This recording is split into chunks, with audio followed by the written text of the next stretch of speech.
बिस्मिल्लाहिर्रहमानिर्रहीम अस्सलाम वालेकुम। Welcome to my YouTube channel law students platform. आज हमारा टॉपिक है रिसीजन ऑफ कॉन्ट्रैक्ट।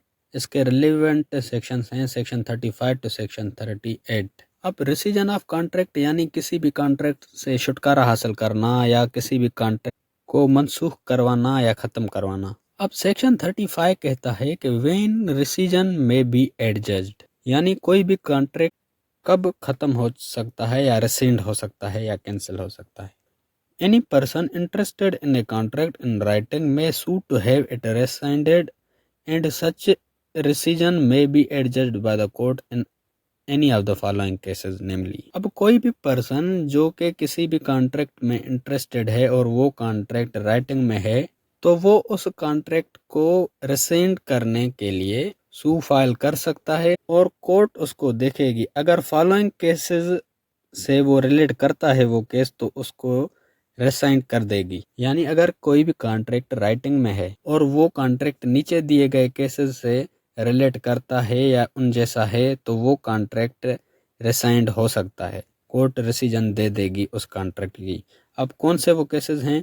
ए में कहता है कि where the contract is voidable और टर्मिनेबल बाय द प्लेंटिफ, यानी जहां पर जो कॉन्ट्रैक्ट है वो वॉइडेबल हो या टर्मिनेबल हो, तो वो कॉन्ट्रैक्ट रेसाइंड हो सकता है। कोर्ट उसको रेसिजन ग्रांट कर देगी। अब वॉइडेबल क्या है? यानी अगर कोई भी कॉन्ट्रैक्ट फ्रॉड से बनाया गया, मिसरिप्रेजेंटेशन से या अंडर इन्फ्लुएंस या कोएर्शन या मिस्टेक ऑफ फैक्ट से बनाया गया, तो वो कॉन्ट्रैक्ट की रेसिजन हो सकती है। अब इसकी हम इलस्ट्रेशन पढ़ते हैं। A sells a field to B, there is a right of way over the field of which A has direct personal knowledge but which he conceals from B. B is entitled to have contract rescinded।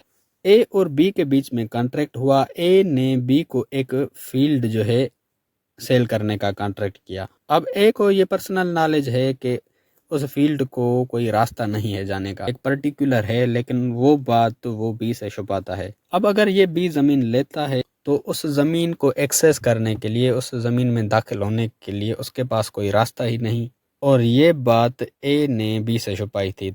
तो ये ए ने fraud किया यहाँ पर। अब जहाँ पर कोई भी फ्रॉड होता है तो वो कॉन्ट्रैक्ट वॉइडेबल होता है, और ए में ये कहता है कि अगर कोई भी कॉन्ट्रैक्ट वॉइडेबल है तो उसको रेसाइंडेड रेसिजन उसकी ली जा सकती है। इसी तरह अगर कोई भी बंदा अंडर इन्फ्लुएंस करता है, यानी नामुनासिब असर छोड़ता है किसी, मिसाल के तौर पर किसी बंदे ने आपको धमकी दी कि आप मुझसे ये कार खरीदो वरना आपको मैं नुकसान पहुंचाऊंगा, आपने उससे वो कार खरीदने का कॉन्ट्रैक्ट कर दिया, लेकिन ये कॉन्ट्रैक्ट वॉइडेबल है। और अगर आप उस सिचुएशन से निकल आते हो, यानी जब उसको वो आपको धमकी दे रहा था उस वक्त तो आपने कॉन्ट्रैक्ट कर लिया, लेकिन अब आप उससे बाहर निकल आए हो, तो आप कोर्ट में जाके इस कॉन्ट्रैक्ट को रिसाइन करवा सकते हो, इस कॉन्ट्रैक्ट की रेसिजन मांग सकते हो, क्योंकि ये कॉन्ट्रैक्ट वॉइडेबल है। और आप कोर्ट में ये जाके कह सकते हो कि इस बंदे ने मुझे धमकी दे के कॉन्ट्रैक्ट में एंटर करवाया है और ये कॉन्ट्रैक्ट वॉइडेबल है, तो यहाँ पर आप इस कॉन्ट्रैक्ट को रिसाइन करवा सकते हो, इस कॉन्ट्रैक्ट से छुटकारा हासिल कर सकते हो। और दूसरी सिचुएशन बी में कहता है where the contract is unlawful for causes not apparent on its face and the defendant is more to blame than the plaintiff। B में कहता है कि जहां पर कोई कॉन्ट्रैक्ट अनलॉफुल हो लेकिन वो देखने में ऐसा ना लग रहा हो कि अनलॉफुल है, यानी कॉन्ट्रैक्ट जो लिखा हुआ है अगर आप देखते हो पढ़ते हो तो आपको लगता है कि ये बिल्कुल ही लॉफुल है, लेकिन वो कॉन्ट्रैक्ट अनलॉफुल हो और उस कॉन्ट्रैक्ट में जो डिफेंडेंट है वो प्लेंटिफ से ज्यादा कसूरवार हो, तो इस टाइप के कॉन्ट्रैक्ट में भी रेसिजन ली जा सकती है। अब इसको भी हम एक एग्जांपल से समझते हैं। मिसाल के तौर पर ए एक वकील है और बी उसका क्लाइंट है जो कि हिंदू विडो है बी। अब ए जो वकील है वो बी को कहता है अपने क्लाइंट को कि ये जो आपकी प्रॉपर्टी है ये आप मेरे को ट्रांसफर कर दो सारी प्रॉपर्टी, ताकि आप जो है अपने क्रेडिटर्स को डिफ्रॉड कर सको, फॉर द पर्पज ऑफ डिफ्रॉडिंग बीस क्रेडिटर। अब इसका ये मतलब है कि बी ने किसी से कर्जा लिया हुआ है 1 करोड़। अब बी को वो कर्जा चुकाना है और बी के पास पैसे नहीं है, तो कोर्ट क्या करती है, जो भी उस बंदे की बी की प्रॉपर्टी होगी वो प्रॉपर्टी बी की सेल करके उसके जो कर्जदार हैं उनको वो कर्जा पे कर देगी। तो इस चीज से बचने के लिए ए जो बी का वकील है वो बी को कहता है कि ये आप प्रॉपर्टी मुझे ट्रांसफर कर दो या सेल कर दो, और हम कोर्ट में ये कहेंगे कि हमारे पास कोई प्रॉपर्टी है ही नहीं, हमने सेल कर दी है, तो कोर्ट कहाँ से प्रॉपर्टी हमारी लाएगी और सेल करेगी। अब यहाँ पर अगर देखा जाए तो बी अगर ए को प्रॉपर्टी ट्रांसफर कर रहा है तो इसमें कोई गलत चीज नहीं है, यानी ये बिल्कुल ही लॉफुल लग रहा है, कोई भी अनलॉफुल चीज नहीं लग रही। यानी कॉन्ट्रैक्ट में लिखा हुआ है कि बी ए को अपनी प्रॉपर्टी ट्रांसफर कर रहा है, तो इसमें कौन सी चीज गलत है। लेकिन अगर देखा जाए तो बी किस लिए कर रहा है, बी इसलिए कर रहा है कि यहाँ पर बी अपने क्रेडिटर्स को धोखा दे रहा है, यानी बी को अपना कर्जा देना है, वो कर्जे से बचने के लिए वो प्रॉपर्टी सेल कर रहा है ताकि कोर्ट उसकी प्रॉपर्टी को सेल करके उसके कर्जदारों को, क्रेडिटर्स को वो पैसे ना दे।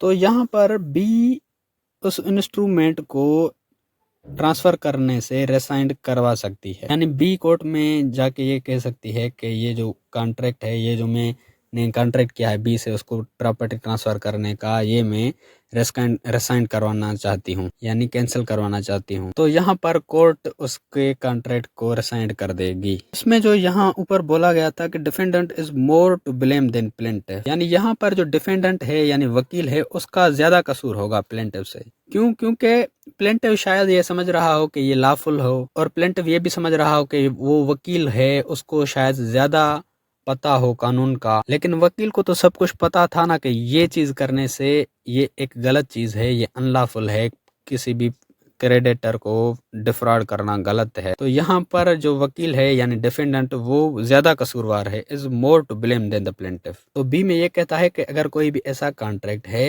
जो कि देखने में लॉफुल लग रहा है लेकिन है अनलॉफुल, तो उस टाइप के कॉन्ट्रैक्ट में भी रिसीजन मांगी जा सकती है। मिसाल मैंने आपको बताया। फिर हमारा आता है C, where a decree for specific performance of contract of sale or of contract to take lease has been made and the purchaser और lessee makes default in the payment of purchase money or other sums which the court has ordered him to pay. अब सी में कहता है कि ये कौन सी situation है जहां पर कॉन्ट्रैक्ट रिसाइंड हो सकता है। अब इसको भी मैं आपको एक मिसाल से समझाता हूँ। मिसाल के तौर पर मैंने आपसे कॉन्ट्रैक्ट किया कि आप मुझे घर सेल करोगे 50 लाख रुपए में, ठीक। अब हम दोनों के बीच में कॉन्ट्रैक्ट हो गया कि मैं आपको 50 लाख दूंगा और आप मुझे घर सेल करोगे। और कॉन्ट्रैक्ट होने के बाद आप कहते हो कि मैं आपको ये घर नहीं दूंगा, तो मैं जाके आप पे केस करता हूँ स्पेसिफिक परफॉर्मेंस का। कोर्ट आपको स्पेसिफिकली इन्फोर्स करती है स्पेसिफिक परफॉर्मेंस के लिए कि जो आपने कॉन्ट्रैक्ट किया था घर देने का वो आप इसको घर दे दो, यानी आपको मैं इन्फोर्स करवाता हूँ। अब बाद में आपने तो अपनी तरफ से कॉन्ट्रैक्ट फुलफिल कर दिया, यानी आपने मुझे वो घर दे दिया, लेकिन मैं आपको वो पैसे नहीं दे रहा जो मैंने आपको कहे थे 50 लाख रुपए। तो फिर आप कोर्ट में जाके इस कॉन्ट्रैक्ट को रिसाइंड करवा सकते हो। यानी कोर्ट में आप ये कह सकते हो कि जो परचेजर है, यानी मैं परचेजर हूँ और मैंने पैसों में पेमेंट में डिफॉल्ट किया है, यानी मैं आपको वो पेमेंट नहीं कर रहा जो मुझे देनी है, तो इस टाइप के कॉन्ट्रैक्ट को कोर्ट रिसाइंड कर देगी। अब यहाँ पर मैं परचेजर हूँ, अगर मैं यहाँ पर लेसिब होता, यानी मैं आपसे वो प्रॉपर्टी किराए पे लेता और आप लेसोर होते किराए पे देने वाले, तो यहाँ पर आप इस टाइप की सिचुएशन में भी आप इस टाइप के कॉन्ट्रैक्ट को रिसाइंड करवा सकते हो कि इसको मुझे किराया देना है लेकिन ये किराया नहीं दे रहा, तो इस टाइप के कॉन्ट्रैक्ट को हम रिसाइंड करवाना चाहते हैं, तो कोर्ट इस टाइप के कॉन्ट्रैक्ट को रिसाइंड कर देगी। अब फर्दर क्लास में कहता है व्हेन द परचेजर और lessee is in the position of subject matter and the court finds that such position is wrongful, the court may also order him to pay to the vendor or lessor the rents and the profits if any received by him as such possessor। इसमें यह कहता है कि अगर purchaser या लेसी की position में कोई सब्जेक्ट मैटर है, यानी परचेजर यानी मैंने जो आपसे घर लिया था वो मेरी पोजीशन में है, और कोर्ट ये देखती है कि वो पोजीशन रॉन्गफुल है, वो पोजीशन बिल्कुल ही रॉन्गफुल है क्योंकि मैंने आपको वो पैसे नहीं दिए 50 लाख जो मुझे देने थे, तो कोर्ट यहाँ पर मुझे ऑर्डर करेगी कि जो भी मैंने इस पोजीशन से कमाया है, यानी जो घर मेरी पोजीशन में था मैंने वो किराए पे दे दिया था, तो उससे जो भी मैंने किराया कमाया है या जो भी मैंने उससे प्रॉफिट्स कमाए हैं वो मुझे सारे के सारे वेंडोर को देने हैं, यानी जिसका घर है सेलर का उसको देने हैं, यानी आपको मुझे वो पैसे देने हैं। और नीचे क्लास में कहता है in the same case the court में by order in the suit in which the decree has been made and not complied with rescind the contract either so far as regards the party in default or altogether as the justice of the case may require। अब उसी case में अगर court देखेगी, अगर उसको लगेगा कि ये जो कॉन्ट्रैक्ट है, ये जो पार्टी है डिफॉल्ट में, उसके रिगार्ड्स में कैंसिल होना चाहिए तो उसके रिगार्ड्स में कैंसिल कर देगी। लेकिन अगर देखेगी कि इसके पूरे के पूरे कॉन्ट्रैक्ट को ही रिसाइंड होना चाहिए तो उस पूरे के पूरे कॉन्ट्रैक्ट को भी रिसाइन कर देगी, यानी उसके आधे पार्ट को भी रिसाइन कर सकती है। यानी जहां पर उसने अगर थोड़ी सी फ्रॉड किया है या कोई उसने अपने पार्ट का पार्ट परफॉर्म नहीं किया तो उसके पार्ट को रिसाइन कर देगी, या फिर अगर उसको लगेगा कि जहां पर जस्टिस कायम हो रहा है पूरे के पूरे कॉन्ट्रैक्ट को रिसाइंड होना चाहिए तो पूरे के पूरे कॉन्ट्रैक्ट को रिसाइंड करेगी। अब हमारा आता है section 36 rescission for mistake. Rescission of contract in writing can not be adjusted for mere mistake unless the party against whom it is adjudged can be restored to substantially the same position as if the contract had not been made। अब इसमें ये कहा गया है कि सिर्फ mistake की वजह से रेसिजन नहीं मिल सकती, यानी अगर ऐसा होता तो कोई भी पार्टी आ जाएगी, अगर उसको नुकसान होगा तो वो कहेगी कि मेरे से यहाँ पर थोड़ी बहुत मिस्टेक हो गई, गलती से ये कॉन्ट्रैक्ट हो गया, अब इसको रिसाइंड कर दो। तो इस बुनियाद पे सिर्फ मिस्टेक की वजह से कोई भी कॉन्ट्रैक्ट रिसाइंड नहीं हो सकता। आगे कहता है unless party against whom it is adjusted can be restored to substantially same position as if the contract had not been made. आगे कहता है कि अगर कोई पार्टी फिर भी चाहती है कि ये कॉन्ट्रैक्ट रिसाइंड होना चाहिए तो कोर्ट उसको ऑर्डर करेगी कि अगली पार्टी को वो सब कुछ लौटा दो जिस तरह वो कॉन्ट्रैक्ट से पहले पोजीशन में थी, और इस तरह वो सारी चीजें आप उसको लौटा दो जिस तरह के कॉन्ट्रैक्ट हुआ ही नहीं था। तो वो कॉन्ट्रैक्ट मिस्टेक की वजह से रिसाइंड हो सकता है, वरना नहीं।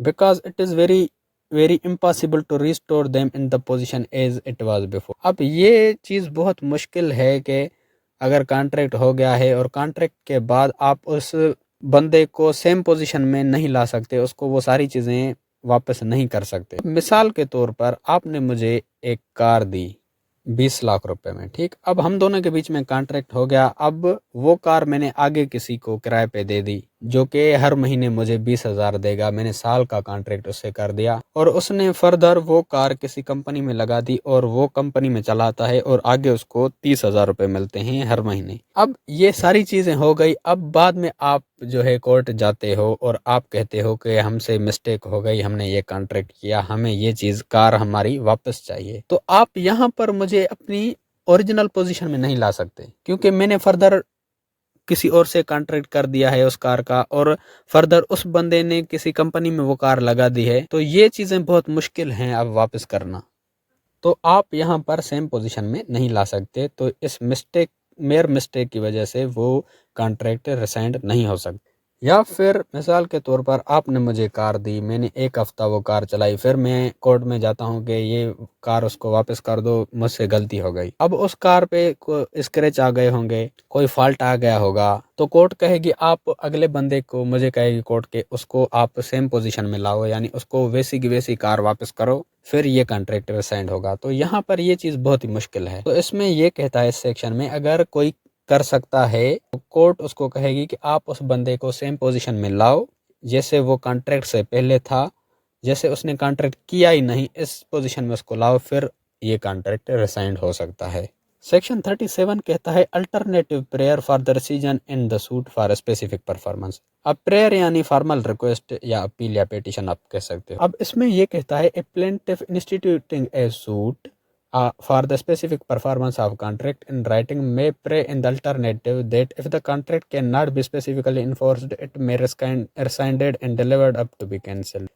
And the court, if it refuses to enforce the contract specifically, may direct it to be rescinded and delivered up accordingly. अब इस सेक्शन में ये कहता है अगर कोई भी प्लेंटिफ स्पेसिफिक परफॉर्मेंस के लिए जाता है, यानी किसी भी कॉन्ट्रैक्ट की स्पेसिफिक परफॉर्मेंस मांगता है और उस ही सूट में सेक्शन 37 भी ऐड कर देता है, यानी ये कहता है अगर ये मेरी स्पेसिफिक परफॉर्मेंस एनफोर्स नहीं होती तो उसके अल्टरनेटिव, उसके बदले इस कॉन्ट्रैक्ट को रिसाइंड कर दो, कैंसिल कर दो। तो कोर्ट अगर वहां पर स्पेसिफिक परफॉर्मेंस रिफ्यूज कर देती है, यानी कहती है कि यहाँ पर स्पेसिफिक परफॉर्मेंस आपको नहीं मिल सकती, तो इस सेक्शन के तहत कोर्ट उसको रिसाइंड कर देगी, खत्म कर देगी उस कॉन्ट्रैक्ट को।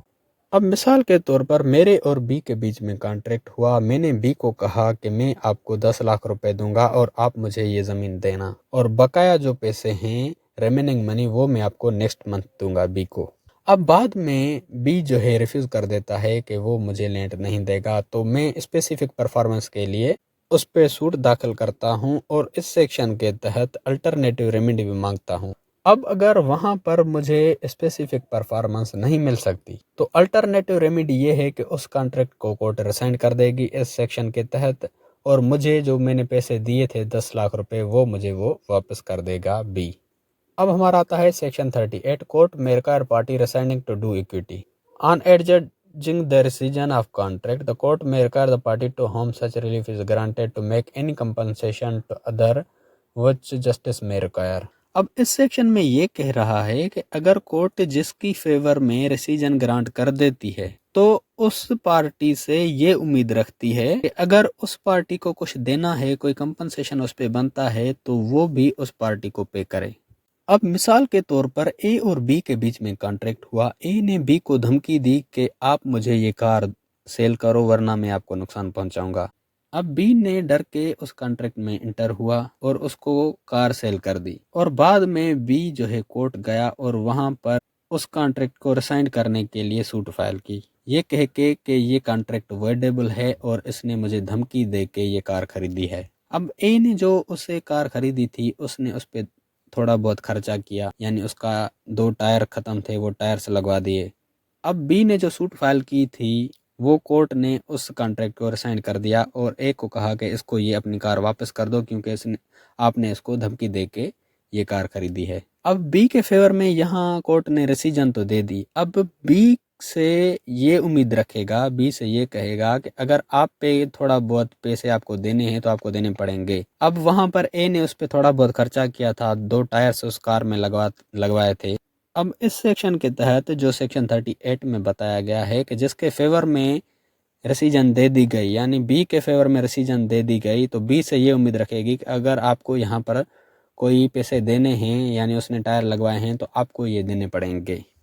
या फिर मेयर मिस्टेक की वजह से, मिसाल के तौर पर आपने मुझे कार दी, मैंने आपको 10 लाख रुपए दिए, बाद में आप कोर्ट गए कि मुझसे गलती हो गई, गलती की वजह से ये मैंने इसको कार दी है, मुझे वापस की जाए, तो कोर्ट आपको कहेगी कि आप उसको ओरिजिनल पोजीशन में लाओ, यानी आप उसको 10 लाख रुपए दो। यानी आपकी फेवर में वो रेसिजन तो ग्रांट कर देगी, लेकिन आपसे ये उम्मीद रखेगी कि आप पे जो कंपनसेशन बन रहा है, यानी उसने आपको 10 लाख रुपए दिए, आपने उसको कार दी, लेकिन उसको जो थोड़ा बहुत नुकसान हुआ है तो वो आपको पे करना पड़ेगा। तो सिंपली अगर मैं आपको बताऊं तो सेक्शन 38 में ये कहा गया है कि जिसकी फेवर में रेसिजन दी जाए उस पार्टी से कोर्ट ये उम्मीद रखती है कि अगर उस पार्टी पे कंपनसेशन बन रहा है तो उसको वो पे करना होगा।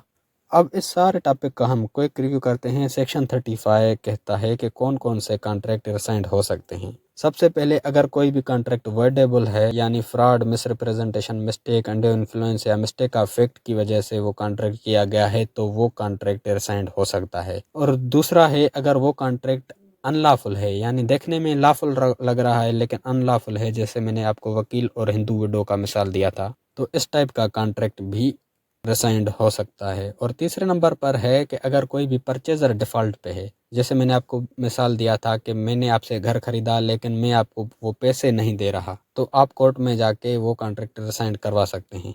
और सेक्शन 36 ये कहता है रिसीजन फॉर मिस्टेक, यानी सिर्फ मिस्टेक की वजह से कॉन्ट्रैक्ट रिसाइंड नहीं हो सकता, लेकिन अगर कोई करवाना चाहता है तो उसको चाहिए कि वो अगली पार्टी को उसी पोजीशन में लाए जिस पोजीशन में वो पहले थी, और इस तरह उसको लाए जैसे उसने कोई कॉन्ट्रैक्ट किया ही नहीं था, यानी उसको वो सारी चीज़ें वापस पे कर दे। और सेक्शन 37 कहता है कि grant if specific performance is possible but if not rescinded. Section 37 में अल्टरनेटिव प्रेयर है या रिक्वेस्ट है, यानी कोई भी बंदा अगर अपने कॉन्ट्रैक्ट की स्पेसिफिक परफॉर्मेंस मांगने जाता है तो उसके साथ ये सेक्शन 37 लगा देता है कि अगर इस कॉन्ट्रैक्ट की स्पेसिफिक परफॉर्मेंस नहीं हो सकती तो इस कॉन्ट्रैक्ट को रिसाइंड किया जाए।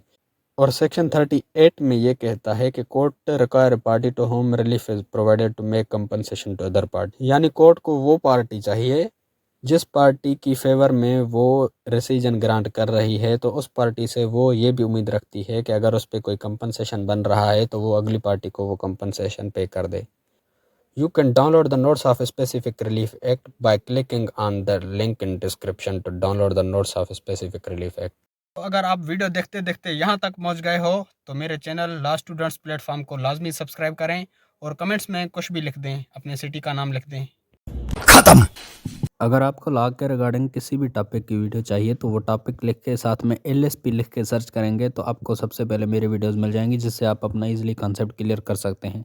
या फिर अगर आप मेरे चैनल की प्लेलिस्ट में जाते हैं तो वहाँ पर आपको हर सब्जेक्ट की अलग से प्लेलिस्ट मिल जाएगी, जहाँ पर उस सब्जेक्ट के सारे वीडियोस मिल जाएंगे आपको।